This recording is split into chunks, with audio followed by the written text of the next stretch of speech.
tayo nakakapag-problem. Okay? And nakapag-Cartesian vector notation po tayo, ganyan, sa discussion. The planar force system with the ij as a unit vectors, yes. Very good. So tayo ay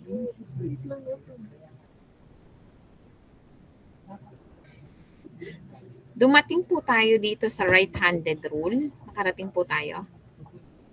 Okay. So this right-handed, this is three-dimensional problem. Okay? So ang ating didiscussing problem, browsing our module, ano po? Punta po tayo sa ating problem. Yan, dito. Kailangan ko lang ng space. So, I know naman po, ito po ay, sige, dito na lang po natin siya discussin. Your project proposal. Okay guys, good afternoon. Doesn't mean that you So, already submit start na tayo submit one. So, dito po, Better if you yung submit isang problem, inabot kami ng 30 minutes. more chance of winning. 30 minutes. so if you have your module with you, please get your module po so that we can discuss this problem. Ano po?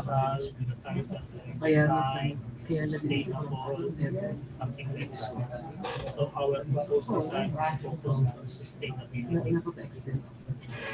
and energy efficient design. Discuss. End of the day that we propose a design by what you call that, a particular platform.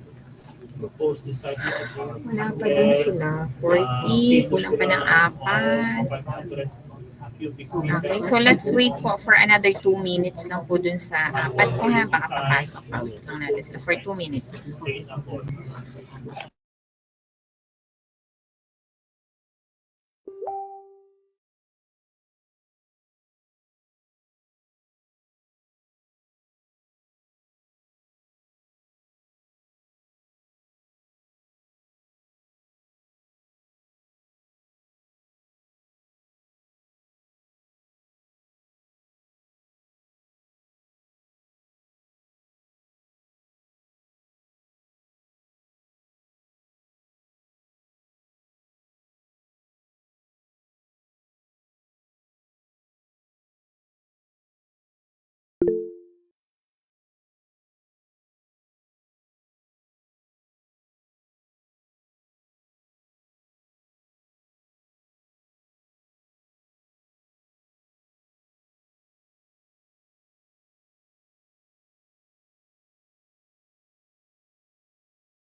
Okay? Nandiyan na po kayo?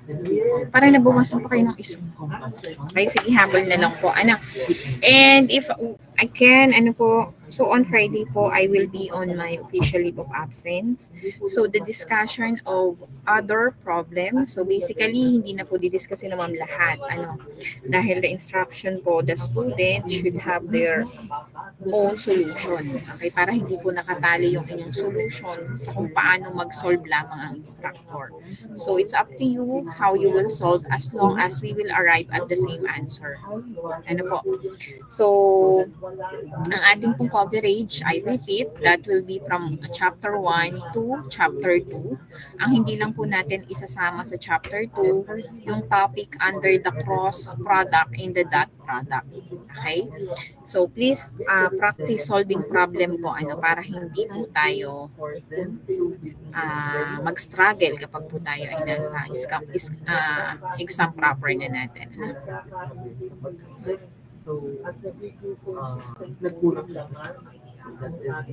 So, kuha lang po tayo ng So we need to have proper medicine. space. Kuha tayo ng Fully burn the fuel and in a form of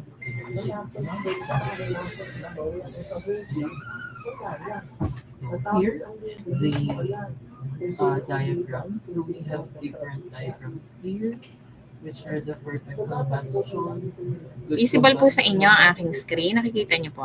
And there should be a clear, Okay, thank you. clear understanding. Up. So lahat po Nangyari? gagawin natin is something related. Kaya nga po yan i-review. So we have here the perfect combustion, the good combustion, and the incomplete combustion. So in here, the perfect combustion, kailangan po lagi natin dito fuel and air para po makapag-perform ng combustion. Okay. And nagre-reduce po siya ng So we have here sample problem number 1. So sabi po natin, hindi pa tayo nakakapag-sample problem. Tama po? Hindi pa po nakakapag-sample problem? sa ating perfect Okay, so let's start. So the screw eye in this figure is subjected to two forces. We have here F1 and F2. Oxygen gas, carbon dioxide, Nahatching ako. Wait lang po. and syempre lahat po sila. So we have F1 and F2. 100 for F1, 150 for F2. So sabi natin to do or to solve kasi we are about to determine the magnitude or this is our resultant force and the direction of the resultant force. So once we determine the resultant, hahanapin naman natin kung ano ang angle of direction niya.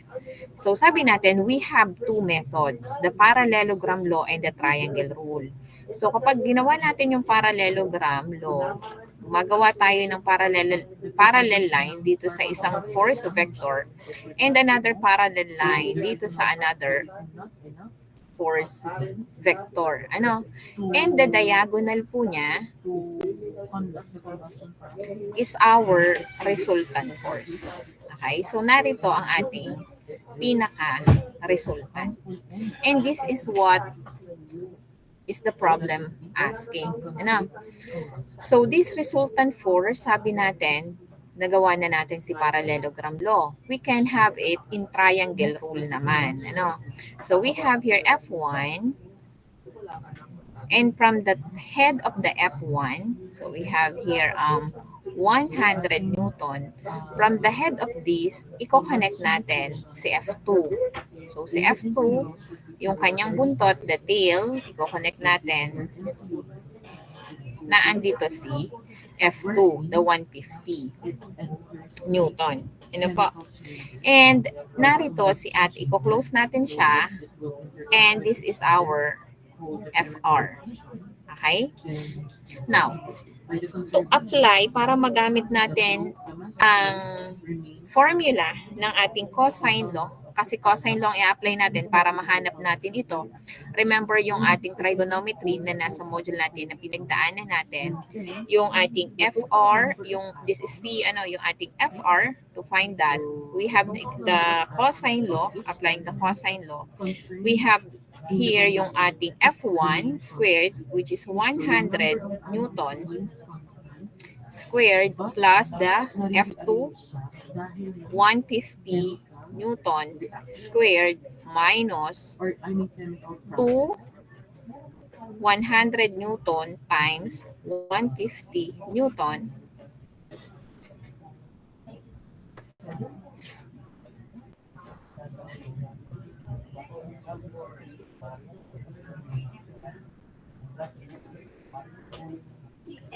cosine next natin, C or the alpha. Alin po yun? The alpha is the angle here.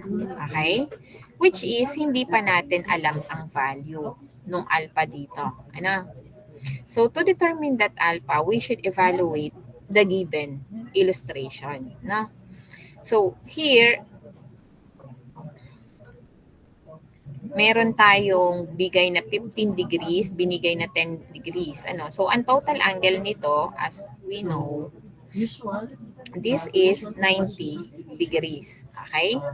So, to determine this angle, itong nasa loob, so that angle is equal to 90 degrees minus 15 plus 10, 25. Okay? And that is equal to 65 degrees. Okay? So, yung angle sa loob, ito po, we have 21% of oxygen, gas, and 17% of nasusundan po is equal to 60 degrees. so Okay? this And the opposite angle niya, therefore, this is also 60 degrees. Okay? Now, kailangan nating malaman ang angle na ito kasi siya yung ating isa-substitute dito. Okay po? So, this angle and this angle is just the same. Okay? Say they are dalawang are ay ang katumbas, dalawang alpha. Ano po? So, para malaman, alam natin, kapag hinati natin yan, dalawa yung triangle. Ang total angle ng isang triangle ay 180. Therefore, itong parallelogram na ito ay may total angle, yung apat na angle na yon ay may total angle of 360 degrees. Okay? So, may given na dalawang 65, sorry, this is 65, minus dalawang 65 degrees, most needed or present in every moment. okay, it will give us the total of these two. Okay? So, para isang angle lang yung makuha natin, i-divide natin siya sa dalawa. Okay? And 360 degrees minus 2 times 65 degrees divided by 2, it will give us 115 degrees. Okay? Therefore, this angle is 115 degrees. Okay, naintindihan po? So, this is 115 degrees. Okay? And solving for this equation, FR, therefore, is equal to 212.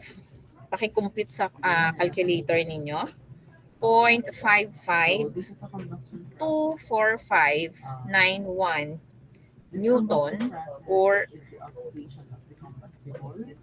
212.5525 Newton. Okay, so this is our resultant force. Okay, so yun na po yung pinaka-resultant force natin dyan. Ngayon, another hinahanap natin sa problem is the direction. Alin po yung direction na yun? So, kanina, sabi natin, nasa bandang ito ang ating resultant. Ano? Naandito siya, banda. So, naandito ang ating FR, yung 212. So, ano daw direction niya or the angle with respect doon sa ating x-axis. Okay? So, yung angle na yon ng resultant, this is equal dito sa 15 degrees, okay, plus yung angle niya dito. Okay? So, alin yung angle na yon? This is the theta. Okay? Ano yung angle dun sa theta na yon? Okay? So, i-drawing ulit natin. Ano? So, plus the angle theta. Again, alin yung angle theta? Yung ating F1, meron tayong F2, at yung pinaka-resultant natin, the FR. So, we have here 100 Newton, 150 Newton, at yung FR natin na 212.5525 Newton. Okay? So, ito, alam natin, this is 115 degrees. So, yung theta na ito, hindi natin alam. Okay? And to determine the value of that theta, we will be applying the law of sines. Okay? So, ratio lang po natin yung leg to its angle. Okay? Yung katapat niyang angle. So, meron tayo, ang katapat ng hinahanap natin is the leg 150. Okay? So, we have here, applying the law of sines, 150 Newton over sine theta is equal to, alin ang may value, itong angle na ito, tsaka yung ating hypotenuse o itong pinaka-resultant natin. So, we have here yung ating 212.5525 Newton over sine 115 degrees. Okay, naiintindihan po? Okay, so finding the value of theta, so sine theta, cross-multiply lang po natin, ano? This is equal to 150 Newton times sine 115 degrees divided by 212.5525 Newton. Okay? Such that our theta is equal to the inverse sine of 150 Newton sine 115 degrees over 212.5525 Newton. Okay, naintindihan po? And theta, therefore, what is the value of theta? Please compute in your calculator. Okay, I'll call Christina Taniel. Oh, please compute in your calculator what will be the value of angle theta. And we can also calculate Daniel? 39.7611 po. Yes, 39. How many, again, what is the decimal? 39.76115354 po. Yes, thank you, Chris. 76115354 degrees. Okay? Therefore, solving for the direction of our resultant force, ang ating resultant angle is 15 degrees plus 39.7612 degrees. So this is equal to what? John Gabriel, what is the direction of the resultant force? Please compute in your calculator. Ano po? 54.761. Yes, 54.7612 degrees. Okay, this is the direction of our resultant force. Ano? Yes, John Gabriel. 50. Ma'am, pwede po din gamitin yung ibang method na like yung fx tas fy tapos yung para makuha yung resultant, yung isa-square root yung fx at fy. Resultant. Yung You are going to do the components. Yung kukunin mo ang components ni X and components ni Y. Opo. Okay. O, pwede naman po. Ano? Pero parang Problem mas madali ata yan, ma'am. Yes, mas Compared dun madali ito. Kung kaya mo siyang gawing forced triangle, mas madali siya. Ano? Pero kahit tayo mag-components ng x at components ni y, so you will be doing the right triangle doon. So your resultant force will be the Pythagorean theorem ang iyong gagawing formula. Ano? Kasi right triangle ang bubuin mo. Okay? So, ganun lang. But we will be arriving, of course, with the same answer. Kahit magkaiba tayo ng ginagamit or yung magkaiba ang nasa book, as long as you correctly follow the law and the rule of triangle, ay okay lang po iyon. Ano? Okay? So, I think problem number 2 exhibits yung sinasabi ni John Gabriel, the components of x and components of y. Okay, so let's try this problem number 2. Yung sinasabi natin ang pagkuha ng resultant ay through Pythagorean theorem. Ano?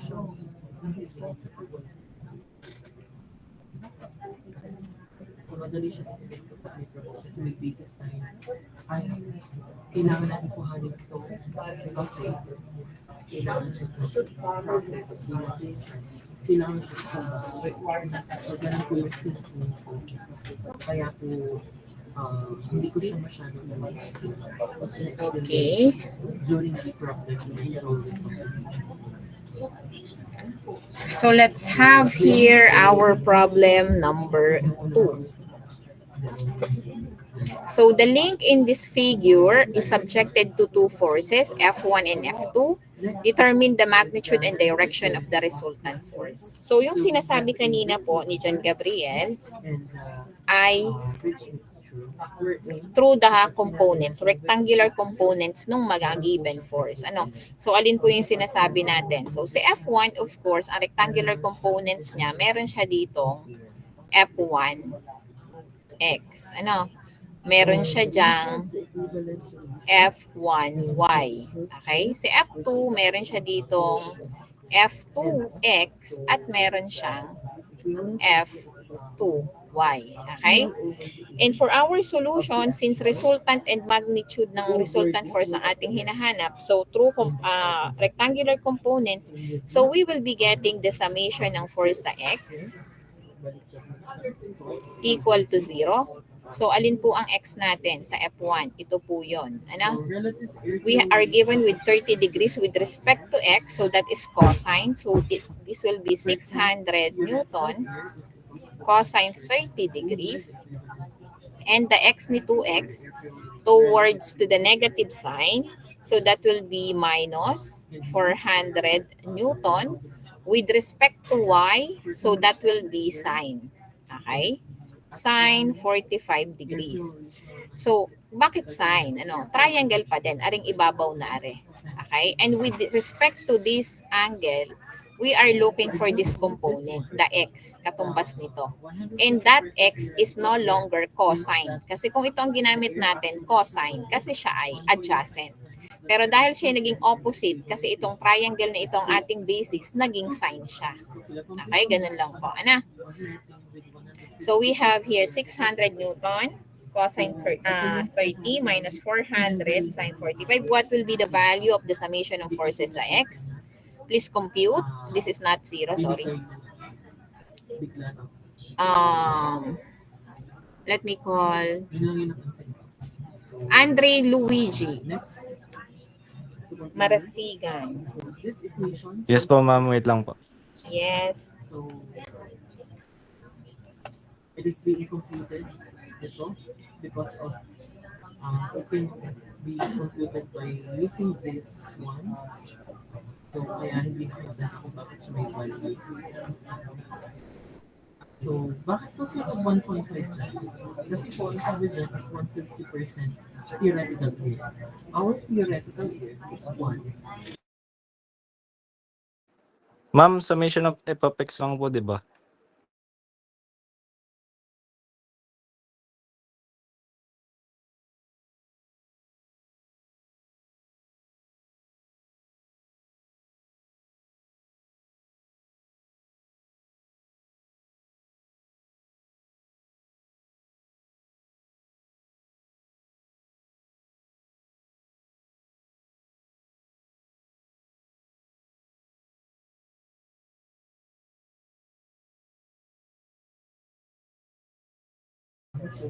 Andre, what is the summation of force at X? Wait lang po, ma'am.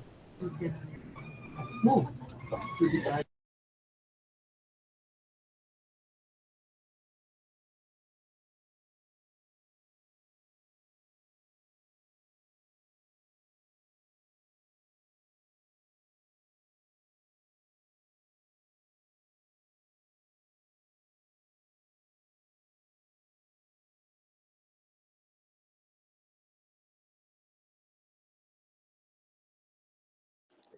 Ma'am, ano po?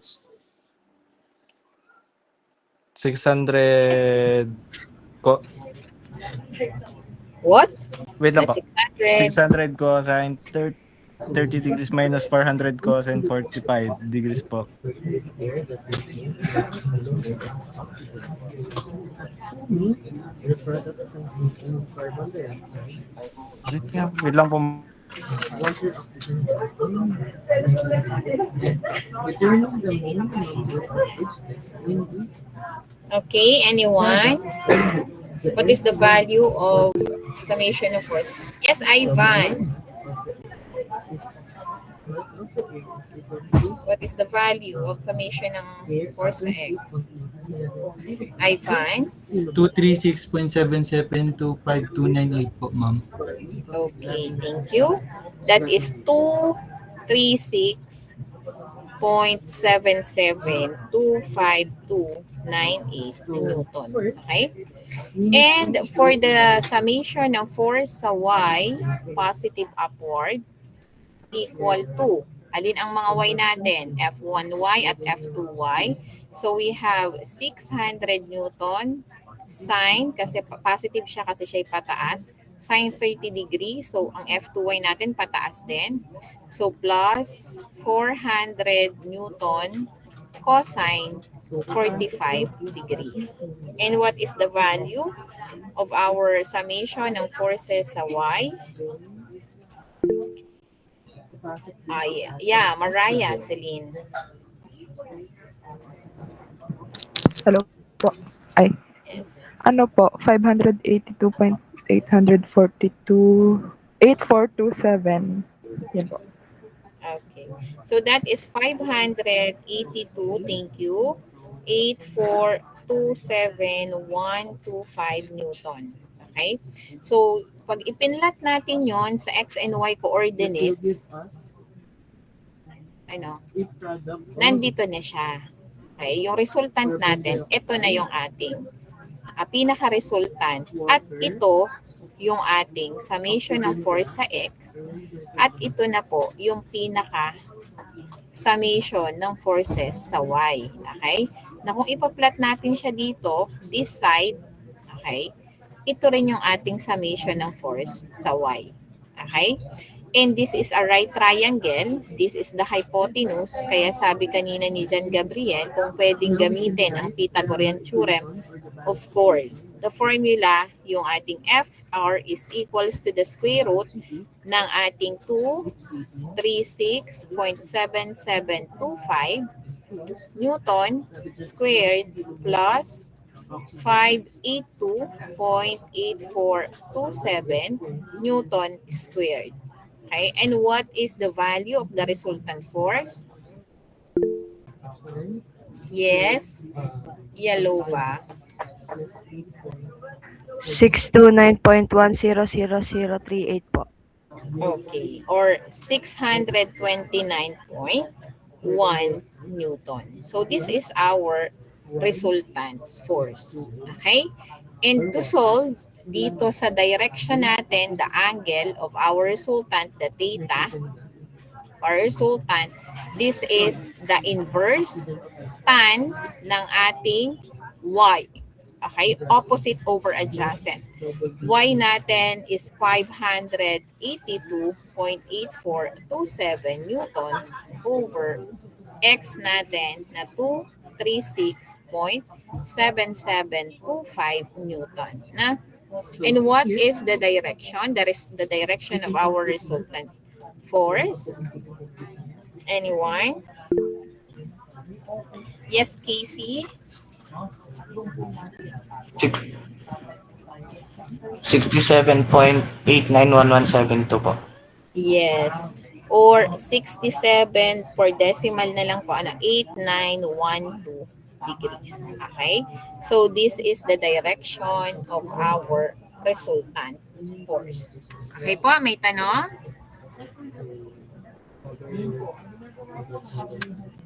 Wala. Okay, let's proceed to next problem tayo. Ano? Ay, wait. Dito daw. Mayroong solution to Cartesian vector notation form. Okay? Para naman po, mahanap natin ang ating Cartesian vector notation form. Ganun lang din po. Nakuha natin ang sagot na ito. Ano, meron tayong X at meron tayong Y. Okay? Sabi natin, yung ating X and Y na nakuha, lalagyan lang natin ng unit vector I and J. Okay, so in short, kung dito kayo nadadalian, pag po ang sabi sa problem ay represent or express the resultant force in Cartesian vector form, yung nakuha nating value ng X at nakuha nating value ng Y, ilalagay lang po natin ang unit vector I and J. Okay? So, ang ating resultant force in Cartesian vector form is equal to 236.7725 I plus yung Y natin 582.8427 J. Okay, unit of Newton. So, ito na po yung ating Cartesian vector form. Naintindihan po? Okay. Because the formula itself, itong solution 2, pinagsama niya lang po ang lahat ng I, the X, 600 cosine 30, 400 sine. Ito po yung summation ng forces sa X, no? At ito naman po ang summation ng force at Y. And then ilalagay ang unit vector I and J. Okay, ganun lang po kasimple. Huwag pong malilito. May tanong po?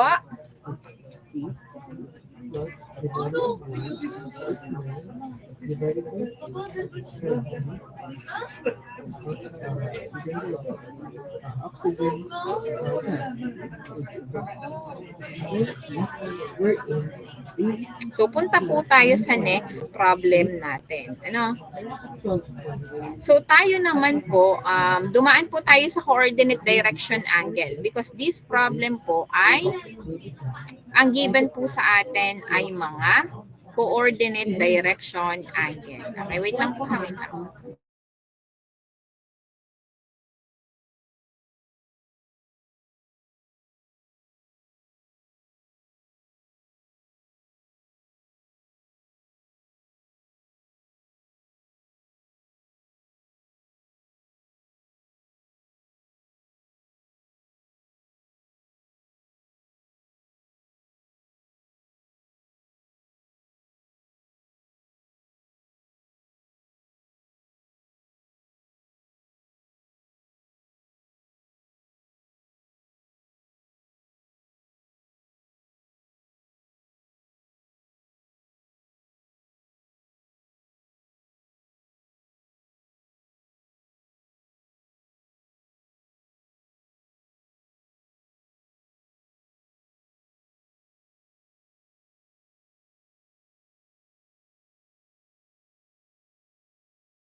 Okay, visible na po sa inyo ang note.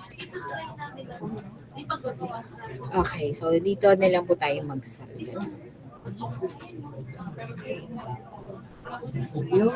So, two forces act on the hook shown in this figure. This is our hook. We have here F1 and F2. Specify the magnitude of force vector F2 and its coordinate direction angle so that the resultant force FR acts along the positive y-axis. So, dapat daw po dito mag-a-act ang ating resultant. Ano, na andito siya sa line na ito. Okay?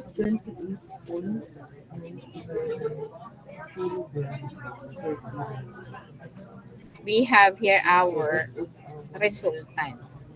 Okay? And the value of our resultant, kung siya ay naka Cartesian vector, 800 Newton.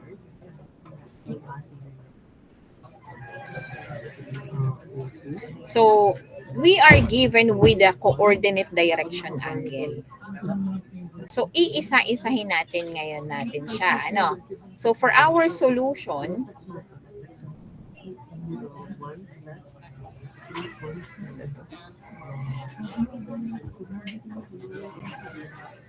ang ating pong solution, meron tayong F1, yung formula natin na F1, yung cosine, puro cosine dahil coordinate direction angle. So that will be 300 cosine 45 degrees. This is the alpha. Ito po. F1 with respect to X plus yung ating F1 pa din with respect to Y, the 60 degrees. So that is 300 cosine 60 degrees. Okay? Plus F1 pa din with respect to Z, ang ating gamma.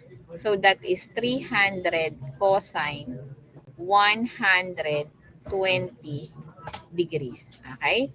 And do not forget the unit vector I, J, and K.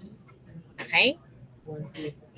So what will be the value of this one? Try to compute in your calculator po. So ang ating F1, yung ating force vector 1,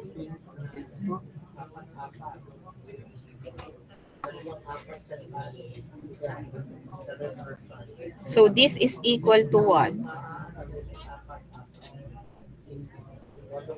2.132.0344I plus 150J minus, ano, cosine 60 is negative, 150K, and we have the unit of Newton. Okay, so this is our F1. So kung ang ating resultant po na given ay 800 Newton, if it is acting into the y-axis, it will be having the unit vector I, so such that our FR, ang unit vector ng ating resultant ay 800 J, okay, unit of Newton. So, ang pinahahanap po sa atin ay yung mga magnitude. Ano ang value ng ating F2? Okay? So, ang ating resultant, since tayo ay nasa Cartesian vector form, dapat ang equation natin naka-Cartesian vector. Okay? So, this is our F1 plus F2. Ano? So, pag may ganito ako, ibig sabihin, mga naka-IJK components yung mga yan. Ano? So, we have here ang ating 800 na resultant natin. That is J. Okay? Equal. Ano po yung ating F1? Ito. This is our F1. Okay? So, ang ating F1, 212.1320 na lang. Ano, for decimal. I plus 150J, okay? And minus 150K. Okay? So this is our F1. Plus yung ating F2 na hindi pa natin tiyak. So ang ilalagay muna natin is F2 2xi, okay, the components of its x, plus F2j, 2yj, plus F2z, k. Okay, naintindihan po? At dito, pag sasama-samahin natin lahat ng components ni x, and then lahat ng components ni j, at lahat ng components ni k. Okay, such that this equation yields to 800. J is equal to, nasan lahat ng I? This will be 212.132 plus si I, si x ni F2, F2x, and this is our I, okay, plus si J, nasan si J? 150, okay, plus J ni F2, plus F2y, okay, and this is our J, and si K plus, plus nga, plus, yung ating K negative 150, yung K na F2Z. And this is K. Okay? Naintindihan po? May tanong? Nakakasunod po? Kung paano ginagawa? Okay. Let's continue. So, ang pinapahanap value ni F2, ano po? So, alam natin na sa Cartesian vector form, pag kinuha natin lahat ng summation ng force sa x, okay, it will yield to this value. Okay? And we are in an equilibrium equation. Okay? So, pag kinuha natin sa x, so 0 is equal to yung x component. This is the x component, yung lahat ng nakay I. This will be 212.1320 plus F2x. Okay? So, please solve the value of F2x here. And summation ng forces sa y. Okay? Lahat ng nakay J. Ano ang nakay J? Equilibrium equation, 0 is equal to 150 plus F2y. F2y. Okay, kindly solve for the value of F2y here. And for the K. The K natin ay yung nakay mga Z. Ano? So, summation ng forces sa Z, 0 is equal to negative 150 plus F2Z. Okay? Please solve the value of F2Z here. What is the value? In 4 decimal, please compute what is the value of F2x dito sa equation na ito. May I call on Andre, Luigi? What is F2x? That is 212.1320 plus F2x. What is the value, Bunso? Of F2x.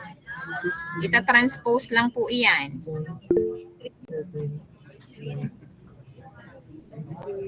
Ma'am, ano po? Negative 212.1. Okay. Thank you, Andre. Negative 212.1320 and unit of Newton po. Na. How about F2y here? What is the value? Yes, Howard. Ay, si Howard ba yan? Nakita kanina kasi si Howard ito. Howard, what is the value of F2Y? F2Y po, ma'am. Yes. Ano po? 150 po, ma'am. Yes. 150 only? Apo. Plus, 0 po ba yun? Apo. F2Y? Sorry. May mali tayo sa equation na yan. Kaya nga po, Take a look again that our resultant is in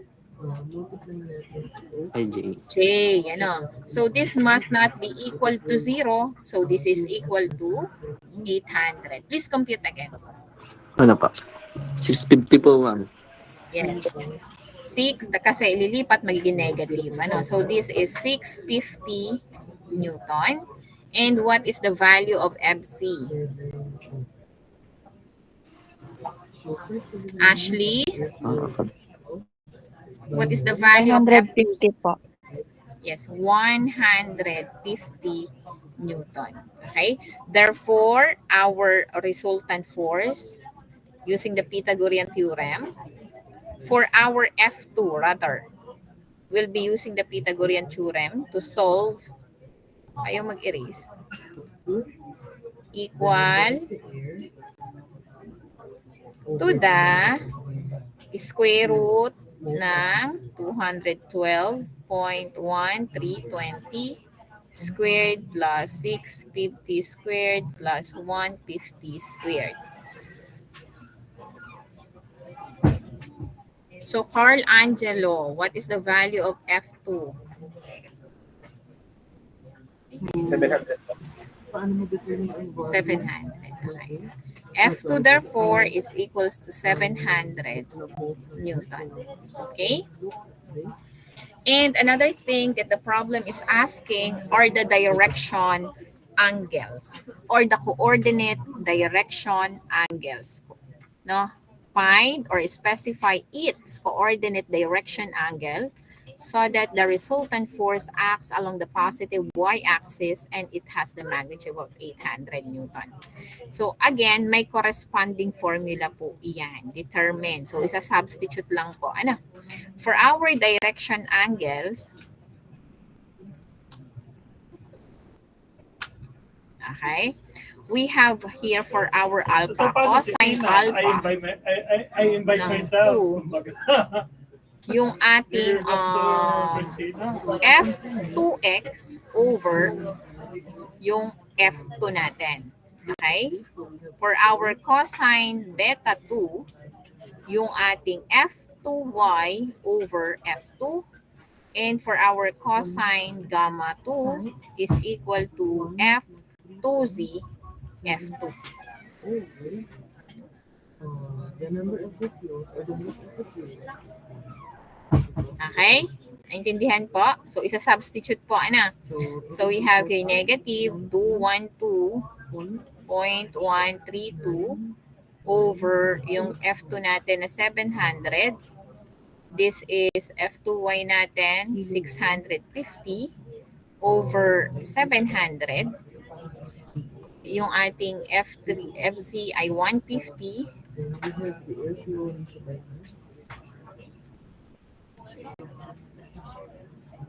Over 700. Such that our alpha 2, beta 2, and gamma 2 is equal to what? What is the corresponding value? Si Cassandra, what is our alpha 2? 107.640628 po. Okay, thank you. And in 4 decimal, that is 107.6406 degrees. How about beta 2? Airlines. What is the value of beta 2?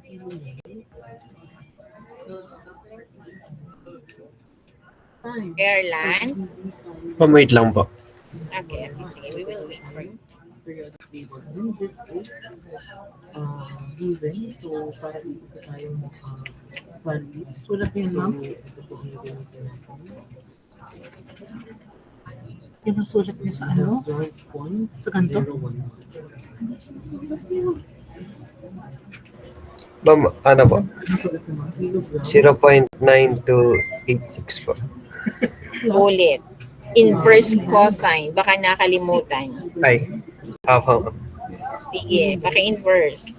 What is the value? Multiplied by 21.7868 po, ma'am.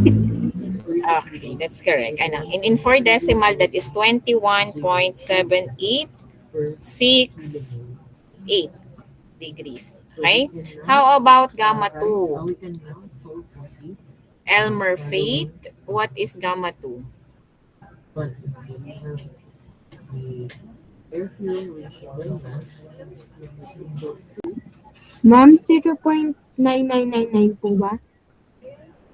Inverse cosine. Baka nakalimutan. 6 Ay, wait lang po. 4 kilogram of air per kilogram of fuel. So that is the air fuel ratio. And then we can now move to the determination or the computation of the jet solvent temperature. Ma'am, 77.6263 po. Okay, that is correct. Thank you. So that is 77.6264 degrees, ano, in 4 decimal. And these are our coordinate direction angle for our force 2.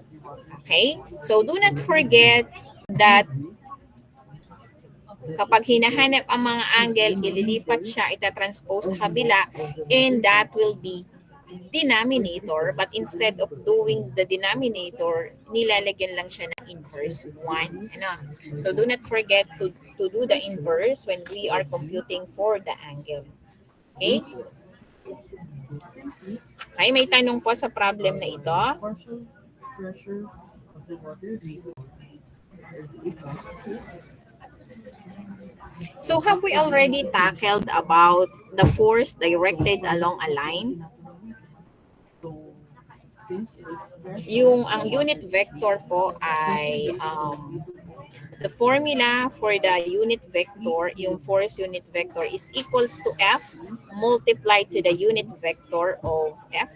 over the number of filaments, Alin nga yun? the Wait number lang. of molecules in the plasma. Kasi the next problem Between ay ito po yung ating in your module. So I will stop presenting muna ating OneNote. 0.492. That will be in substitute to this. Ang next problem po kasi natin is an example of a force directed along a line. Ano? The pressure of the water is equal to that is given in 100.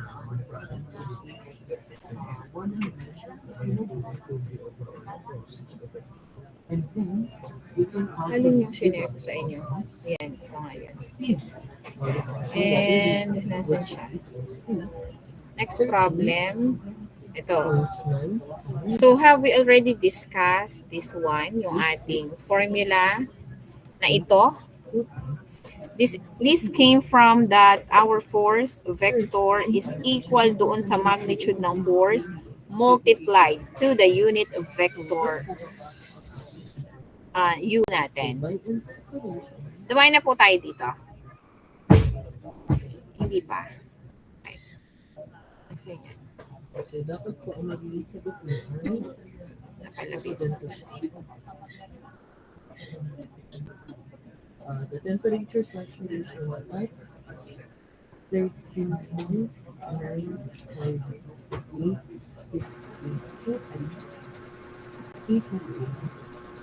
is equals to. So I will stop presenting so that Ito, we can show we you are the here. information. Okay? Listen muna po, listen. There's something. Kurt, Ash, Ay, Kurt Ashley, what are you doing there? Sorry po ma'am, napindot lang po. Okay. So,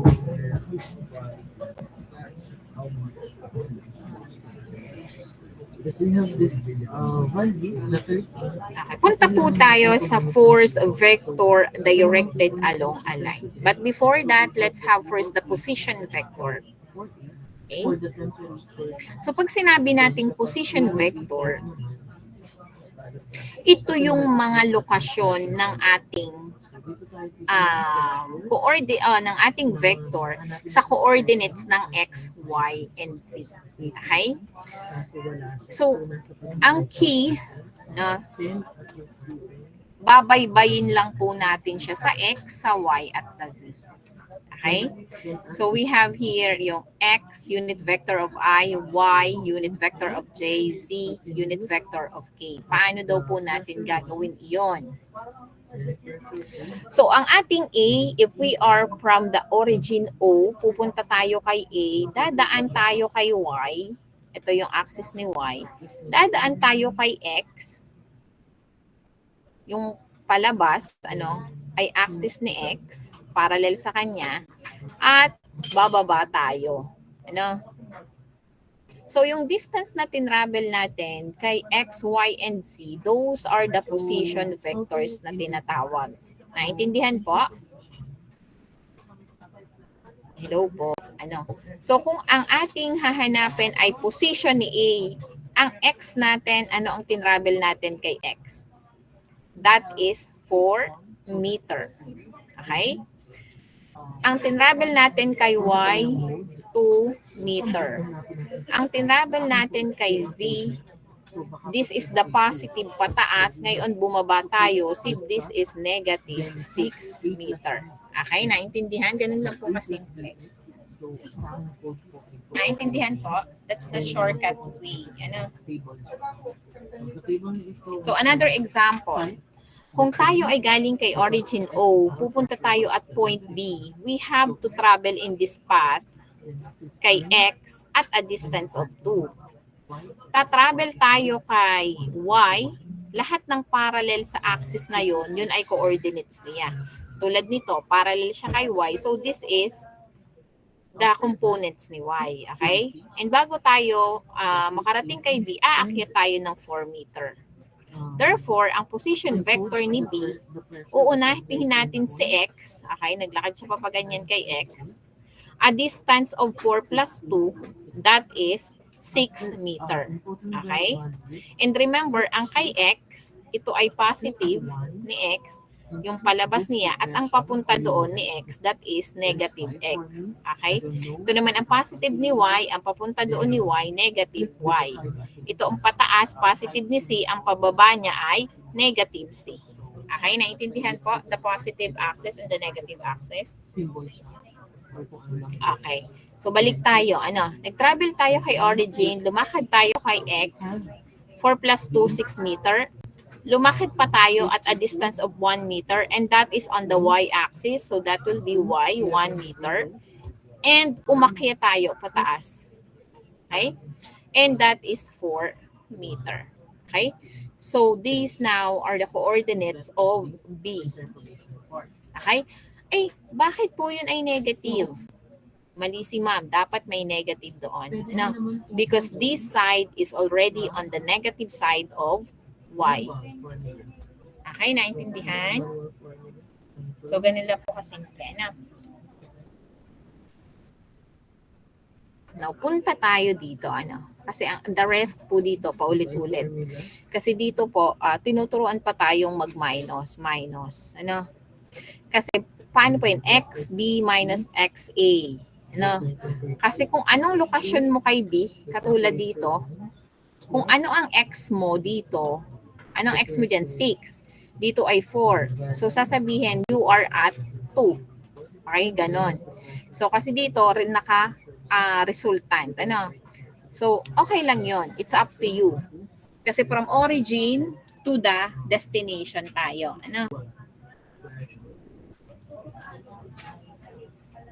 So, dito, we have here yung ating position vector RA and RB. So, yan. Pag kinuha natin si R, meron tayong RA, RB, i-close natin siya, yun yung ating resultant. At ang sabi po dyan, ang ating RA, ito, yan, sulat ko lang ulit, plus yung ating position R is equals to RB. Okay? So, si RA daw, dumugtong ang tail ni R sa kanya at ikinlose ni RB. Kaya ang pinaka-equal niya ay kay RB. Okay? Ang pinag-add ay itong RA at RB. Therefore, if we are looking for the position vector R, this is equal to RB minus RA. Okay, naintindihan po? So, laging doon sa dulo, doon sa pinuntahan mo, ima-minus mo kung saan ka nanggaling. Okay? So, ganun lang po. Wag na masyadong i-overthink. At sa dami ng salita din ay hindi naman kailangan sa uluhin word by word. Iintindihin lamang po. Lalo na yung mga illustration. Okay? Now, punta tayo sa force vector directed along a line. So, ang ibig sabihin po nun, mayroon tayong force vector. Okay? So, ang x, y, and z natin, alam natin, meron niyang unit vector I, j, and k. Pero yung unit vector ng ating force vector, ang tawag natin doon is the unit vector. Okay? And we are given with this equation. So, itong f na ito yung ating Cartesian vector form. Okay? Yung parang vector na may arrow sa ibabaw. Ito yung pinaka-magnitude or the resultant, the numerical value. At alin ang unit vector nating sinasabi? Itong yun na ito ay merong formula na R over R. Ano tong R over R na ito? Yung R sa ibabaw, ito yung may I, J, K components. Okay? Ang R sa ilalim, this is merely the numerical value noong position vector. The xb minus xa squared, yd minus the numerical value. Kung nasaan ang posisyon nila, isusulat lamang po iyon. Ang numerator naman po, yun po yung may I, J, and K components or unit vectors. Okay?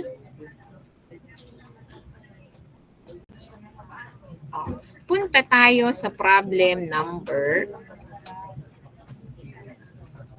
na ito. Ito po iyon. So, ang titingnan lang po, ang sabi po sa problem, the roof is supported by cables shown in the photo. If the cable exert forces 100 Newton, 120 on the wall hook, determine the resultant force acting at A. Express the result as a Cartesian vector. So what does it mean? Look at the illustration. We have here cable AB. It says that it is 100 Newton. We have here cable AC and this is 100 Newton. No? Ang pinahahanap sa atin ay Cartesian vector form ng resultant ng dalawang cable na ito. And it is usually located at the middle. The resultant vector form ng ating kasi ang sabi express the result in Cartesian vector form. So paano natin malalaman? We are given with the coordinate direction angle. Alin po yun? Yung mga posisyon ng cable with the X, Y, and Z. Okay? So ang formula natin, if we are to find yung resultant natin is equal doon sa numerical na resultant, okay? Multiply doon sa ating unit vector, the UA. And this UA, it could be replaced yung ating R na may I, J, K components at yung R na merely location niya sa coordinate axis. Okay? And we are to find AB. Okay? Muna. nasaan muna yung position ni AB? Nasaan yung kay AC? Iisa-isahin natin. Okay? So, kaya ang pinakita dyan, paano po naging RAB ay 4I minus 4K? Okay? So, let's go back to the illustration. AB, para makarating ka, if we are from A to B, hindi tayo pwedeng lumipad. Dadaan tayo sa tamang daan. So, bababa tayo kay Z at a distance of 4 meter. Going down is negative in the Z, and that is negative 4K. Okay, naintindihan po? Okay. And hindi pa tayo nakakarating kay B. So, lalakad pa tayo sa coordinate ni X, that is I, in the positive, that is 4I. Okay? Naintindihan po? And this is now, pag hinanap natin ang position vector force ni AB, this is the force AB, yun na yun, ito na po yung pinaka RAB natin, numerator, at yung R, alin naman po? Yung numerical value ng position vector, i-square root lang natin. And that is the denominator. Okay? Nagets po? That is 4 squared plus negative 4 squared. Take the square root and that will be the RAB. Naintindihan? May tanong? Kaya if we are given with a value of 100 Newton, siya yung numerical value ng force. Ito yung ating 4I, the numerator, and this is our denominator. Okay? Again, minus naman po ni K, that is yung ating 4K, the numerator, and the denominator, the RAB. Okay, nagets po? Naiintindihan? So, kapag pinindot natin ito, 100 times 4 divided by 5.66, what will be the answer? In 4 decimal.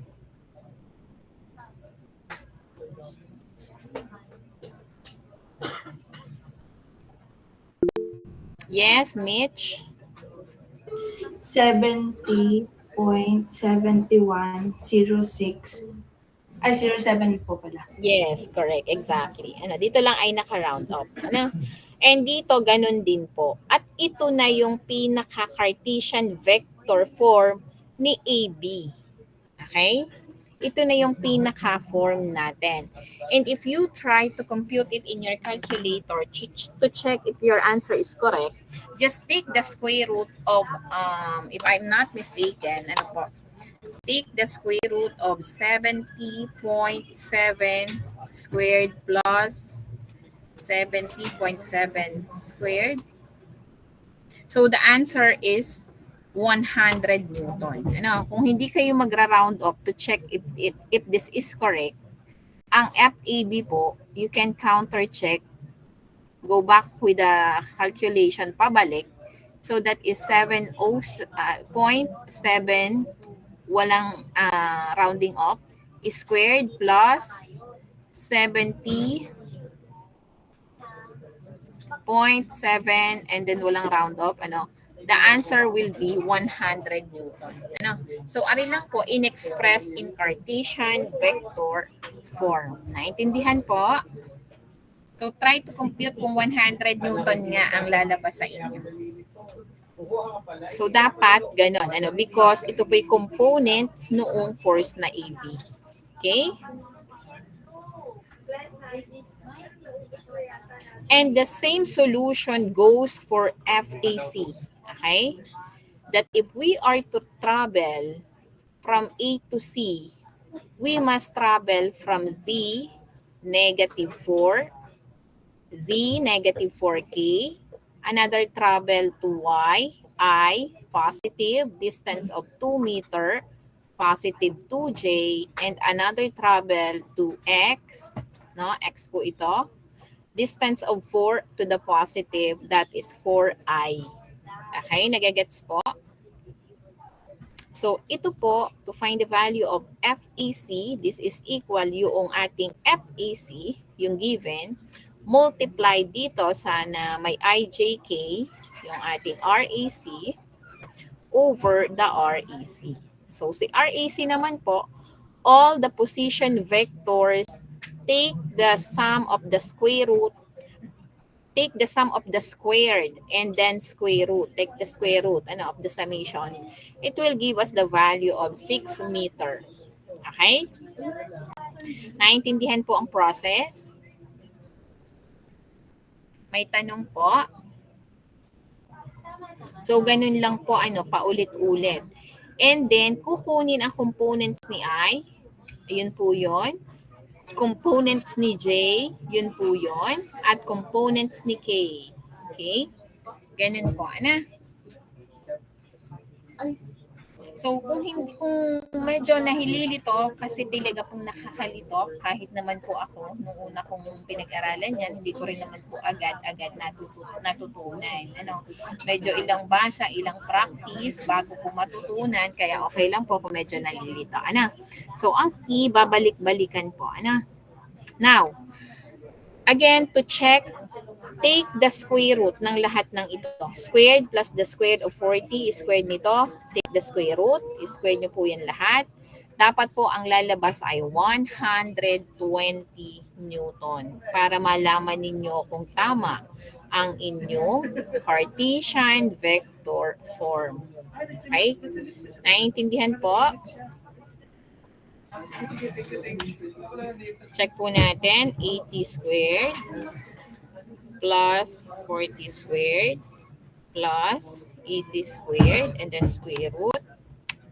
So that is 120. Okay, na-check po.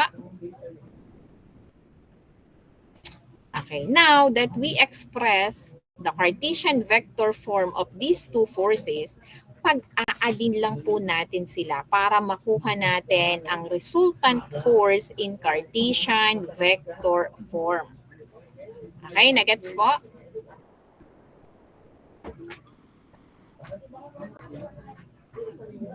Naintindihan po? So, yung ating FAB, ito po yon. FAC natin, ito po yon. Lahat ng I, i-add kay I. Okay? Gets po? Lahat ng J, since siya iisa, isa lang siya. And then lahat ng K, i-add mo kay K.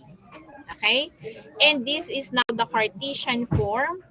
Do not forget the unit. Okay, nagets po? Okay, may tanong? Yes, Joven. Ma'am, question lang po kung need pa po i-complete po ang course ng BC. Ano yun, Bunso? Paulit ako? Ma'am, kailangan pa po i-complete ang course ng BC po. Force ng BC. Where is BC? Or kung saan po talaga nakakonect. BC, they are not connected. Sige po, The sige po. BC, they are not connected. The connection is A to B and A to C. Sila yung humahawak doon sa, or nagsusupport doon sa roof. Okay? So, may tanong? So, papraktisin po, ha? Yes, Chris. Nag-checking lang po ako dun po sa sa force AB po. Yes. So ginawa ko po yung sinabi niyo pong parang Pythagorean theorem po. Pero pong nakuha ko po ay 99.98489. Something may error po. Because of the rounding off. But from the start, if you will not round off, you will use the complete or full decimal, you will be getting the exact 100 Newton. Nag-round off ka ba? Ang kinapi ko lang nasa module po. Okay. So, hindi mo talaga siya makukuha kasi yung nasa module ay laging naka-round off na in 1 decimal or 2 decimal. But if you try to compute it na naka-square root yung mga denominator, like 4 over square root, 4 square root of 2, yung 5.66, use the square root, it will give us the 100 Newton. But it's okay, 99.9, it's okay. Thank you po. Okay. Question pa po. So, on Friday po, I cannot meet you. So, I will be sending kung makakapag-send ako. But the thing is, just try to study yung sample problem natin. We will be having 5 questions sa ating preliminary assessment. So, dun lang po tayo kukuha sa mga sample problem at sa problem set. Ano po? So, mag-practicein po yung mga yon. Sample problem and problem set.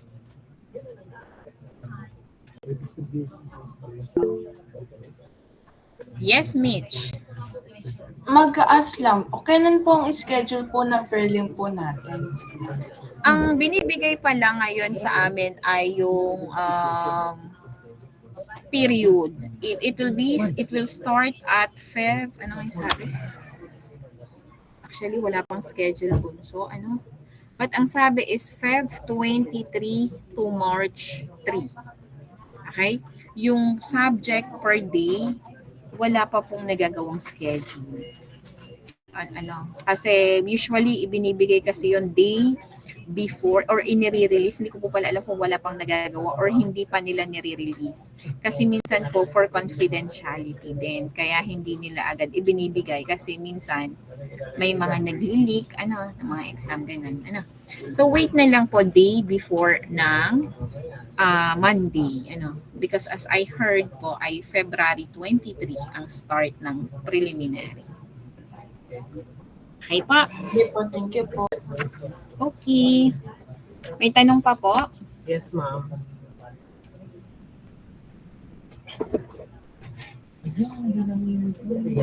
Okay, so kung wala nang tanong, I will dismiss you na. I'll try to send the video discussion ng mga sample problem. Not all probably, but the same type of the problem that could probably be given to you in your preliminary assessment. Okay? So thank you everyone for joining our meet today. See you on our next meeting. Bye-bye. Thank you, ma'am. Thank you po. Thank you po, ma'am. Okay, dokie.